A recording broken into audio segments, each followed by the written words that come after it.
Bismillah walhamdulillah wassalatu wassalamu ala rasulillah wa ba'd. Nuhayyikum bitahiyatil islamil khalidah. Assalamualaikum warahmatullahi wabarakatuh. Imam An-Nawawi walaupun masanya singkat, hidup kurang lebih cuma 45 tahun, 631 Hijrah sampai dengan 676 Hijrah, tapi beliau melewati atau mengalami 4 pergantian khalifah dan 5 pergantian sultan. Saat beliau lahir, khalifahnya bernama Mansur. Bergelar Muntasir Billah yang pertama, punya kuasa 16 tahun 169 hari. Saat dia berhenti sebagai khalifah, tahun 1242 Masehi, Imam Nawawi baru berusia 9 tahun. Dilanjut kemudian Abdullah bergelar Muntasir yang pertama, dia berkuasa 15 tahun 78 hari. Berlanjut kemudian Ahmad, ya ini juga berkuasa sejenak saja 169 hari. Kemudian pada yang keempat, Ahmad Al-Hakim Billah gelarnya. Dia berkuasa 39 tahun 60 hari. Di masa Al-Hakim Billah inilah kemudian ditulis Riyadhus Shalihin. Di saat yang sama terjadi juga pergantian 4 sultan. Jadi ada khalifah, ada sultan. Dari generasi Ayyubiyin kepada generasi Mamluk. Al-Kamil disambung Al-Adil. Setelah itu Ayyub As-Salih wafat, dikuasai oleh istrinya Sajaratud Dur, menikah dengan Aibak, lalu yang menjadi rajanya adalah Ashraf. Berganti kepada sultan yang dikenal dengan Malikul Zahir Baybars, lahir 10 tahun sebelum Imam Nawawi. Beliau lahir 621 Hijrah. Wafat di tahun yang sama dengan Imam Nawawi, ya 676 Hijrah, cuma beda saja 7 bulan. Ya, Imam Nawawi meninggal di bulan Rajab, ya, kemudian beliau meninggal di bulan Muharram di tahun yang sama. Yang saya ingin kata adalah situasi geopolitik pada masa itu tidak biasa. Banyak pertikaian, banyak koalisi-koalisi global, dan isunya 2. Satu tentang Palestina, yang kedua tentang Mongol Tatar. Jadi kalau kita bawa nuansanya seperti sekarang, ini mirip-mirip seperti sekarang. Semua mata konsentrasi kepada Palestina, Mongol boleh jadi diwakili oleh China misalnya, dan situasi geopolitiknya sedang tidak ideal. Situasi ini dialami di masa itu, tapi yang paling menarik, Khalifah saat Imam Nawawi menulis Riyadhus Shalihin, Ahmad Al-Hakim Billah ini, itu hancur daerahnya di Baghdad, berlari ke Syria, diselamatkan di rumah Ali bin Husain di Khafajah, lantas kemudian pada hari Kamis 8 Muharram, dibaiat oleh Malik Al-Zahir, jadilah kemudian sebagai khalifah pada masa itu. Suasana yang paling menarik, setiap pergantian ini tidak pernah mereka luput dari meningkatkan 2 konsentrasi di 2 sektor. Satu pendidikan, Datuk Sri, yang kedua kesehatan.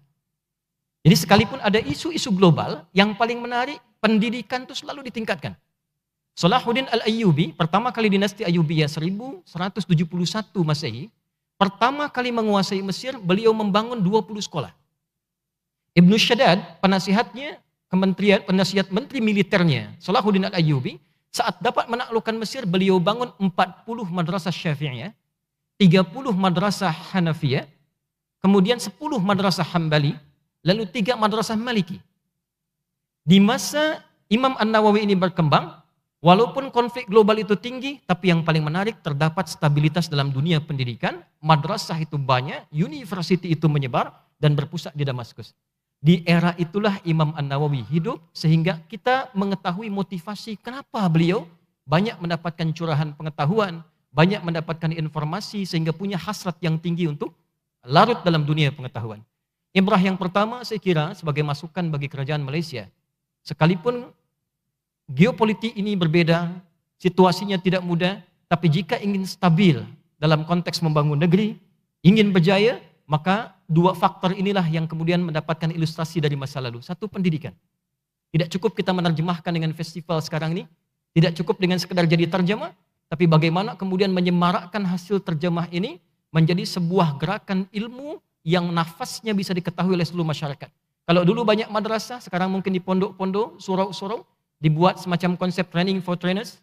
Ya, mungkin tahun depan bisa dikumpulkan dai-dai itu, diberikan pendidikan yang sama sehingga semua surau di Selangor ini ya sebagai inspirasi memiliki manhaj yang sama dan tertopang kepada pusatnya di masjid negeri. Ini bagian yang pertama. Yang kedua, tuan-puan, Bapak Ibu sekalian, Imam An-Nawawi sebelum saya masuk ke Riyadhus Shalihin, beliau adalah pribadi yang seperti guru kami tadi sampaikan Syekh Ali Jum'ah yang sangat diberkahi dengan 5 keberkahan utama. 1, berkah keluarganya, ayah ibunya. 2, berkah desanya. 3, berkah namanya. 4, berkah amalnya. Dan 5, berkah ilmunya. Jadi supaya kita paham dulu seperti Syekh Ali Jum'ah tadi menyampaikan, beliau menulis Riyadhus Shalihin dengan hati, dengan kolbu. Bagaimana bisa menulis dengan kolbu itu? Imam An-Nawawi dengan 5 keberkahan ini, pertama berkah dari ayahnya. Jadi kalau kita ingin create orang, baca Riyadhus Shalihin ingin seperti Imam Nawawi, maka siapkan dulu diri kita seperti Imam Nawawi disiapkan oleh bapaknya. Imam Nawawi itu bukan nama asli. Nama aslinya seperti kita tahu Yahya, punya bapak bernama Syaraf, punya datuk bernama Muri, datuk besarnya Husain, datuk besarnya lagi Hasan, datuk besarnya lagi Muhammad, datuk besarnya lagi Jum'ah, datuk besarnya lagi Hizam. Al-Hizami. Syaraf ini atau Ashraf ini, beliau pribadi yang dikenal, boleh buka ada 12 biografi Imam Nawawi yang otoritatif saat ini. Sila cari baik yang ditulis oleh murid beliau terkasih Ibnu Attar. Beliau punya banyak murid, di antara yang dicinta adalah Ibnu Attar, menulis kitab Tuhfatul Talibin untuk menerjemahkan biografi Imam Nawawi. Ada lagi karyanya Jalaluddin As-Suyuti, Manhajus Sawi. Ada lagi karyanya Imam As-Sakhawi. Dikumpulkan semua ini, ada yang kontemporer namanya Abdul Ghani Ad-Daqqar menulis kitab Silsilah A'lamil Muslimin edisi 10 Imam Nawawi. Tuan-puan bisa lihat di halaman ke-9 bagaimana seorang ayah Imam Nawawi digambarkan sebagai pribadi sekalipun bukan alim. Beliau bukan tuan guru, hanya seorang yang punya toko saja. Tapi diberkahi oleh Allah dengan 2 hal. Satu sifat zuhud, mencukupkan kebutuhan dunia sesuai dengan yang diperlukan. Dan yang kedua ini yang paling penting, memastikan seluruh harta yang beliau dapati itu halal untuk diberikan kepada anaknya. Jadi kalau sekarang tuan-puan menginginkan mendapat manfaat dari Riyadhus Shalihin, kita riyadhah nafsiyah dulu. Dapatkan semua yang kita hasilkan itu halal, barulah manfaat semua kitab yang kita baca. Dan yang paling menarik, Imam An-Nawawi Yahya ini tidak pernah mendapatkan makanan selama hidupnya. Kecuali dalam jamuan besar. Tidak pernah mendapatkan makanan dalam selama hidupnya sampai meninggal, kecuali dari ayahnya saja. Untuk memastikan semua makanan yang dikonsumsi ini halal. Selama hidup. Nanti Imam Nawawi meninggal, ayah masih hidup sampai 7 tahun setelah itu. Makan cuma sekali, ba'da isya. Dikirimkan 2 menu saja, kue kering 1, yang kedua zaitun, makannya ba'da isya sekali, minumnya sekali sebelum fajar di waktu sahar. Imam Nawawi. 2 berkah nama. Allah ilhamkan kepada ayahandanya untuk memberikan nama kepada Nawawi dengan nama Yahya. Silahkan Bapak Ibu tengok, tuan-puan tengok, bagaimana korelasi nama ini dengan implementasi kehidupannya yang haus akan ilmu. Yahya disebutkan dalam Al-Quran sebanyak 5 kali. Quran surah 3 di ayat 39, Quran surah 6 di ayat 85, Quran surah 19 di ayat ke-7, Quran surah ke-19 di ayat ke-12, dan Quran surah ke-21 di ayat ke-90. Dan 5 tempat ini itu adalah berbicara tentang fase terbentuknya Yahya, anaknya Nabi Zakaria, dan 5 maknanya terkumpul di Imam An-Nawawi. Dari memulai mendapatinya, berkah, kemudian dimulai dengan namanya, saya langsung cepat, sampai kemudian ke ayat 12 di Quran surah 19. Yahya punya 7 sifat. Yang sifat ini kelak terkumpul di Al-Imam An-Nawawi. Ya Yahya khudhil kitaba. Al-kitab biquwah wa atainahu al-hukma sabiyya wa hananan min ladunna wa zakatan wa kana taqiyya. 5 wa barran biwalidayhi. 6 wa lam yakun jabbaran asiyya. 7. Dapat 7 ini Allah anugerahkan 3 hal. Sekarang didapati Imam Nawawi. Wa salamun alaihi yawma wulida wa yawma yamutu. 10 wa yawma yub'atsu hayya wa tilka asyaratun kamilah. Dibentuk dari sejak kecil dengan harta yang halal, dengan kekuatan pendekatan pada Allah. Apa yang terjadi? Imam As-Subki punya kitab At-Tabaqatul Kubra, jilid yang ke-8 halaman 396. Digambarkan usia 7 tahun, Baru mendapatkan makanan halal nih, bangunlah Imam Nawawi pada tanggal 27 Ramadan pada masa itu. Tiba-tiba beliau melihat cahaya. Ayahnya tak tahu. Bangunlah kemudian ayahnya Syaraf ini, lalu anaknya kata ada cahaya di ruangan kita saat ini. Tak ada yang lihat satupun. Barulah tersadar bahwa malam itu Lailatul Qadar. Keberkahan kemudian berlanjut usia 10 tahun, datanglah Syekh Yusuf bin Yasin Al-Karamashi. Lewat di tokonya Imam Nawawi, toko ayahnya, anaknya dipaksa untuk menjaga, ternyata yang dia bawa mushaf. Khudhil kitab biquwwah. Dipaksa oleh teman-temannya bermain, dia menangis yang dia bawa mushaf. Dilihat oleh Syekh Yasin bin Yunus, kata Syekh Yasin komentar pada masa itu, saya melihat sesuatu yang tidak biasa pada anak ini. Dia sampaikan pada ayahnya dengan cepat, ya mohon maaf, jaga anak ini, titipkan pada orang soleh dan orang yang sangat pintar karena dia akan punya sesuatu di masa depan yang melewati masanya dia berkehidupan. Saya agak cepat, keberkahan inilah yang mengantarkan beliau dididik oleh para ulama. Ulama-ulama yang muncul di masanya menyiapkan beliau pertama dengan Quran selama 8 tahun. Mulai dengan Quran, merujuk pada hadis yang diajarkan Syekh kami, Al-Bukhari nomor hadis 5027.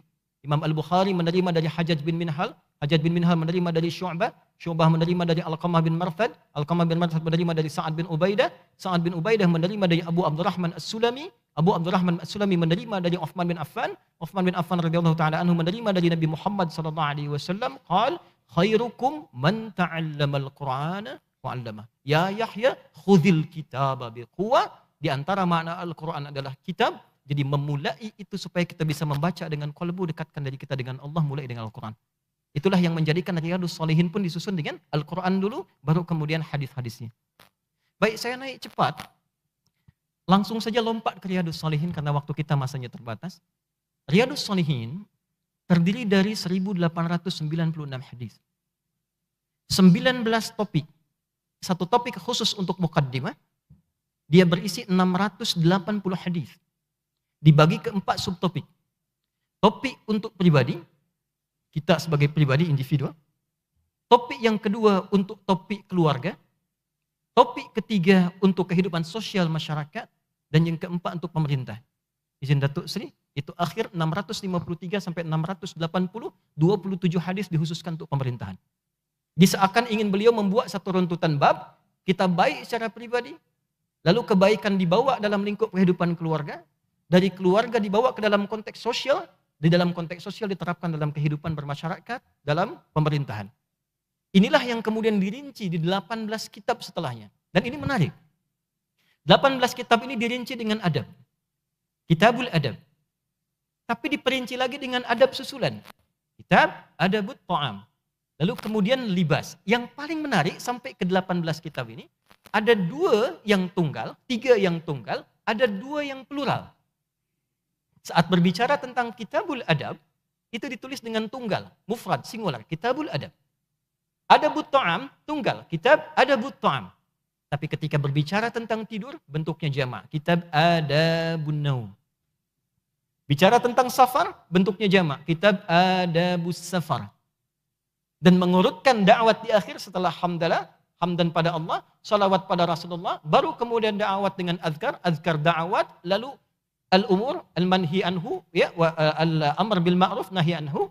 Lalu setelah itu baru kemudian mansyurat dan belah. Yang ingin saya katakan, ini diselesaikan dalam kondisi geopolitik yang tidak biasa, tapi dihadirkan untuk membimbing dan memberikan inspirasi sekalipun dunia bergolak. Tetap di tempat kita mesti ada stabilitas. Stabilitas itulah yang dimaksudkan untuk menginspirasi kepada dunia, bukan hanya kita belajar tentang Islam, tentang menghidupkan diri kita, tapi untuk menunjukkan kepada dunia inilah kehidupan yang sesungguhnya. Bila Riyadhus Shalihin ini ditampilkan dalam kehidupan kita, selesailah pergolakan itu. Majulah, berjayalah bangsa kita. Muncullah kemudian peradaban. Diselesaikan di bulan Ramadan, di hari Senin, tanggal 14 Ramadan 670 Hijriah. 6 tahun sebelum beliau wafat. Terakhir, saya berikan catatan. Izin mohon maaf, mohon ampun pada teman-teman semua, Bapak Ibu, Datuk Seri, semuanya. Di zaman itu banyak ulama. Jangan dikira hanya Syekh Nawawi. 7 tahun sebelum beliau lahir, itu ada sudah Imam Rafi', wafat tahun 624 Hijrah. Abad ke-7 yang sama. Di masa itu ada Ibnu Salah. Di masa itu ada Ibnu Ya'ish, syekhnya Ibnu Malik. Di masa itu kita temukan Yaqut Al-Himawi, ahli sejarah. Di masa itu kita temukan juga Al-Khallikan, Ibnu Khallikan, ahli sejarah. Di masa itu kita temukan ahli arsitek. Namanya ada Ibrahim Al-Ghanaim yang membangun madrasah Zahiriyah. Di masa itu kita temukan Al-Jillani, ahli kedokteran. Tapi mengapa yang viral dan oleh Allah diabadikan namanya sampai menjadi munaqqih, verifikator untuk mazhab Syafi'i, itu Imam An-Nawawi. Dan hanya 4 verifikatornya. Imam Ar-Rafi'i 624 Hijrah, Imam Nawawi wafat 676 Hijrah, kemudian Ibnu Hajar Al-Haythami, dan yang keempat Imam Ramli. Bila ada belajar mazhab Syafi'i kemudian bertentangan dengan pendapat 4 ini, maka dirujuk khususnya pada yang kedua seperti guru kami Syekh Ali Jum'ah menyampaikan tadi. Mengapa Imam Nawawi begitu dielukkan dan abadi sampai dengan kini? Saya berikan satu terakhir keistimewaan beliau. Satu, beliau tidak pernah menulis kecuali memastikan ikhlas dalam tulisannya. Kata Ibnu Attar, sebentar sejak sebelum tepuk tangan. Kata Ibnu Attar, saya pernah diperintah Tuan Guru saya Imam Nawawi untuk menghapus 1000 tulisan yang telah beliau keluarkan karena beliau merasa tak ikhlas dalam menulisnya. 1000 kertas telah dituliskan, diperintahkan untuk menghapusnya. Tuan-puan, apa yang telah kita tulis, apa yang kita harapkan, sehingga buku itu jarang dibaca atau orang tak paham dengan apa yang kita tuliskan. Mungkin keikhlasan. Imam Nawawi tak ada sampai sekarang menuntut royalti keluarganya. 1. 2, beliau memulai dengan dirinya saat menulis dan ibadah seakan merasa dihisab oleh Allah. Viral. Abul Fatah Al-Ba'li Al-Hambali, dalam kitab yang tadi saya sebutkan, Abdul Ghani Ad-Daqqar mengatakan, saya pernah membersamai melihat Imam Nawawi solat di tepian Jami' Dimashq. Malam-malam tengah malam saat orang lupa dengan solat. Lalu saya simak apa yang beliau katakan. Dimohon maaf. Waqifuhum innahum mas'ulun. Diulang-ulang oleh Imam An-Nawawi dengan mengatakan waqifuhum innahum mas'ulun. Berulang-ulang. Stop mereka, kata Allah. Hari kiamat saat hisab, hentikan mereka. Hentikan mereka. Jangan dulu selesaikan masuk surga karena mereka akan ditanya. Imam Nawawi selalu menghadapkan seluruh kitabnya berada dalam hisab Allah. Nawawi, engkau akan ditanya. Nawawi, engkau akan ditanya. Stop dirimu karena engkau akan ditanya.